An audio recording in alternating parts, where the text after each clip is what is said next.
Shalom. I'd like to start out by giving all glory, praise, and honor to Yahawah Yahawashi or Wadash. Double honors to the elders and apostles of the Great Millstone, and Shalom to the elect of Israel. This is Thamayim in Atlanta, and I've got this Fox News article pulled up. Slakia, 1 second.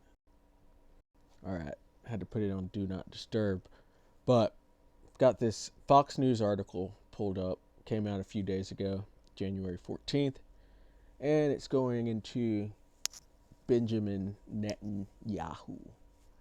It says Netanyahu declares no one will stop Israel's war to end Hamas after World Court hears genocide allegations.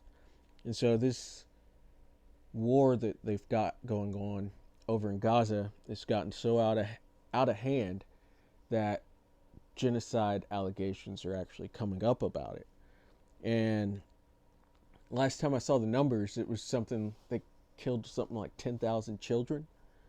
And so yeah, that should be discussed. But it says Israel has repeatedly rejected South Africa's genocide claims, and U.S. has dismissed them as unfounded. Couldn't be us, because they can do no wrong. But it says Israeli Prime Minister Benjamin Netanyahu on Saturday said Israel will not be stopped in its war against Hamas against the International Court of Justice, or after the International Court of Justice held hearings on South Africa's allegations that Israel is committing genocide against Palestinians in Gaza. Netanyahu's televised remarks came after 2 days of hearings at The Hague, during which South Africa asked the court to order Israel to halt its air and ground offensive in an interim step. No one will stop us, not The Hague, not the axis of evil, and not anyone else, Netanyahu said, referring to Iran and its allied militias. And I think it's funny how the Lord set up people who are obviously evil and wicked, but in their minds they still think they're doing good. Even serial killers still think they're good people. A lot of the time there's very few of them who really don't and just know that they're evil. But this guy, Benjamin, was Bibi. He's one of those people who thinks he's doing good, but they are the perpetrators of wickedness. This is Israel has repeatedly rejected South Africa's charge of genocide as libelous and hypocritical. So that's going into libel. The U.S. State Department has also dismissed allegations of Israel committing genocide as unfounded. Since Germany came to Israel's defense on Friday, with German government spokesman Stefan Herbstreit saying Israel was defending itself after the inhuman attacks by Hamas. And we still don't know if that was set up by them or what happened. So it's really not that much of a defense, because seems like they allowed it to happen, if anything. And they're the type of people that would set it up themselves. But since Hamas terrorists launched the deadly attack on October 7th, killing some 1,200 people in Israel, mostly civilians, about 250 more were taken hostage. And while some have been released or confirmed dead, more than half are believed to still be held captive in Gaza. And going back to that attack happening in the first place, it's a known fact with Pearl Harbor and the U.S. entering into World War II that the president at the time knew that those attacks were going to happen, but he wanted to get into the war, so he allowed it to happen.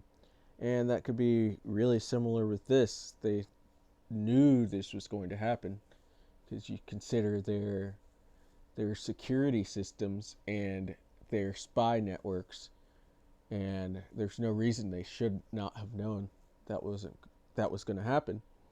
but it seems like they actually allowed it to happen so that they could move in, take Gaza, and they were also saying that oil had been found there, or something had been found there. You know, so much happens all the time. It's hard to remember, but it really, to me, seems like they just allowed it to happen so that they could get this war going and have the public back them in doing it, because they get to play the victim, their favorite position. It says in 100 days since Hamas first ignited the war, the Hamas-run Gaza Health Ministry says more than 23,000 Palestinians in Gaza have been killed. And I think a large part of that are actually children. It says on Friday, Israel asked the World Court to dismiss the case as meritless. Israel's defense argued that it has the right to defend itself against a ruthless enemy, noting that South Africa barely mentioned Hamas and ignored Israel's attempts to mitigate civilian harm.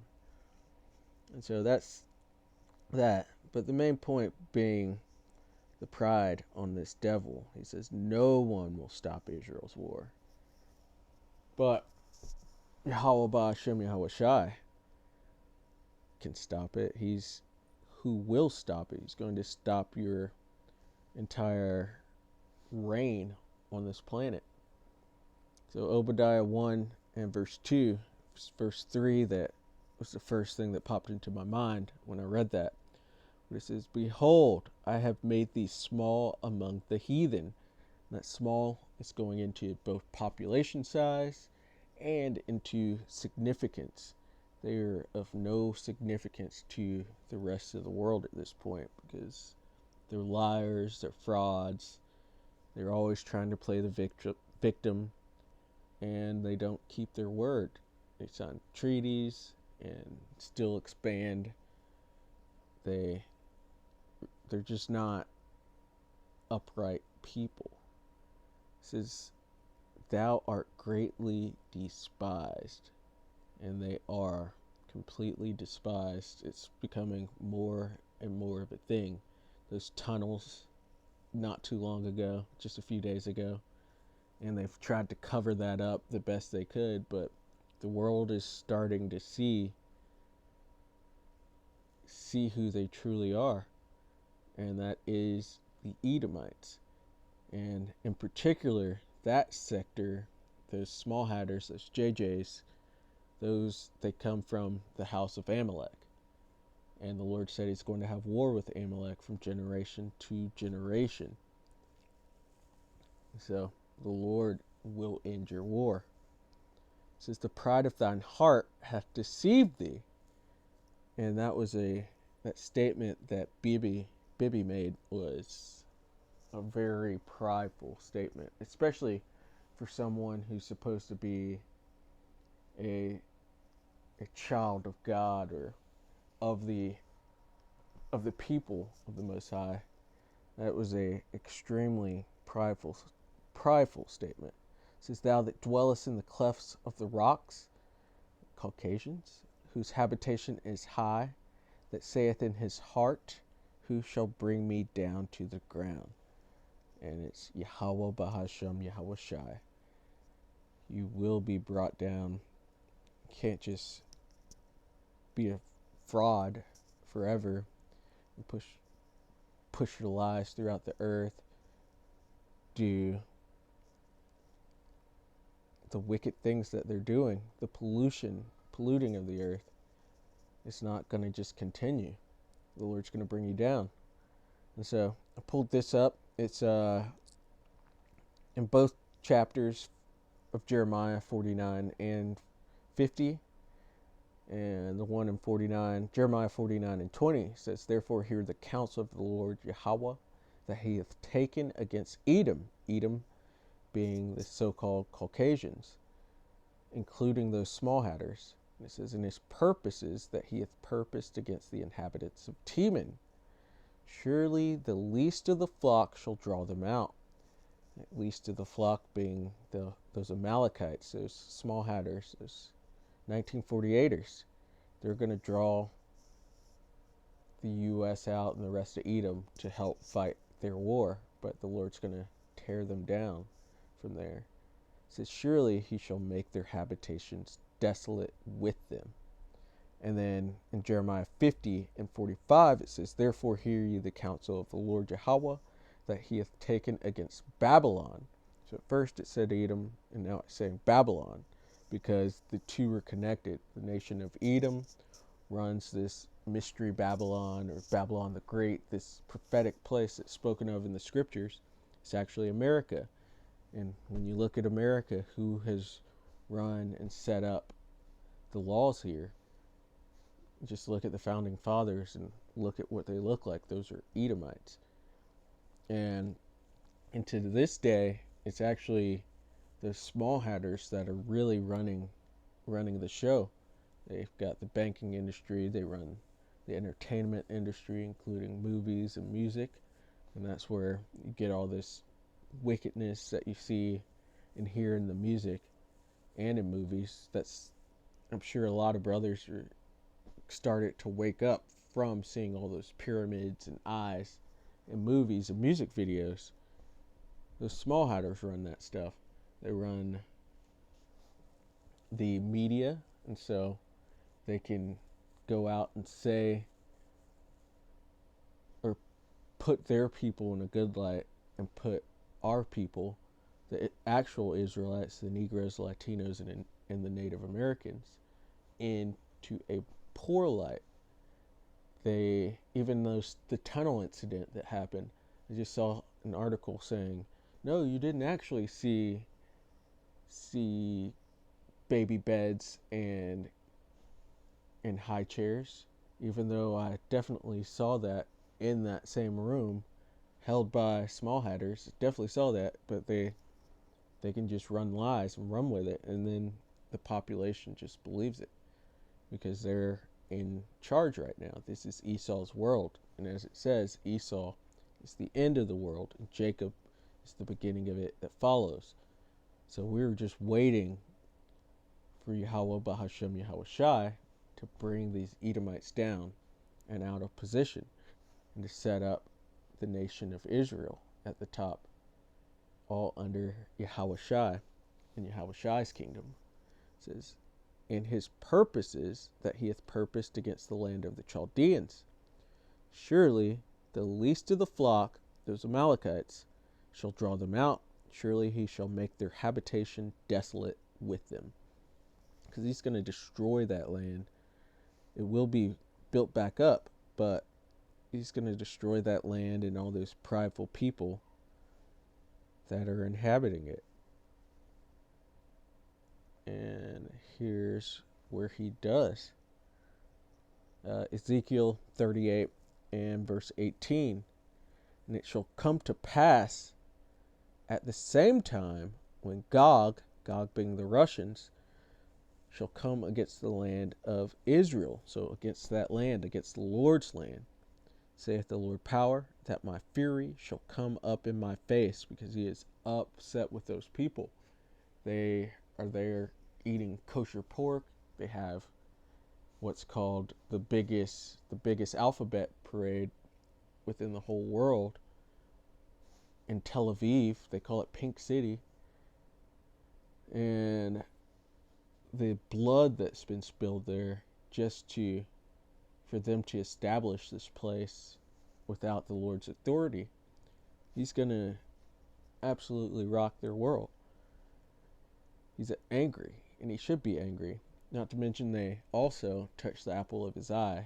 Those people, those small hatters, were some of the biggest owners of the slave ships in which we came over here in. They also were some of the biggest slave owners. So they have a really heavy price to pay. Even within the nation of Edom, they are going to they're going to be at the absolute bottom. So I'm going to let my Edomites, Lord willing, I'm going to let them beat up the Amalekites sometimes. I'm going to let all the heathen beat up the Amalekites. It's just as long as they could still get up and go to work the next day. Verse 19, for in my jealousy and in the fire of my wrath have I spoken. Surely in that day there shall be a great shaking in the land of Israel. So it's prophesied for that land to get destroyed. Will be built back up, but it's got to be cleansed, and fire is a good cleanser. It says, so that the fishes of the sea and the fowls of the heaven and the beasts of the field and all the creeping things that creep upon the earth and all the men that are upon the face of the earth shall shake at my presence, and the mountains shall be thrown down. He mentions the fowls of the heaven. The Lord promised those birds that they're going to have a great feast. And that's coming because World War III is coming, and they're going to get to snack on all the dead bodies of the kings and princes and of the just random soldiers that are going to be scattered all around the valley of Yahawah Shaphat, the Lord's judgment. It says, and the mountains shall be trodden down, and the steep places shall fall. Because all these governments going into mountains, all these governments are going to be brought down because Yahawashi has to put down all rule, power, and authority in order for his kingdom to be set up. All of this falls. And it says, and every wall shall fall to the ground. So, Bibi, Yahawah Yahawashi is going to stop your war. Who knows if, I'm not saying this is exactly the moment that's going to kick off World War III. It's sure seeming like it, or it's seeming like this Gaza thing, it's going to get further and further out of hand, which would be the least of the flock, the Amalekites, the small hatters, leading America into this war. But if this isn't it, it's still to come, and it's going to be on their hands, on those small hatters' hands, because it's prophecy. And so, Lord willing, this thing gets kicked off soon. We still have the MOTB that has to be released before it really gets going, but we're getting close. So, Lord willing, that was edifying. I'd like to give all glory, praise, and honor to Yahawah Yahawashi, or Chakwadash. Double honors to the elders and apostles of the great millstone. And shalom to the elect of Israel. Shalom.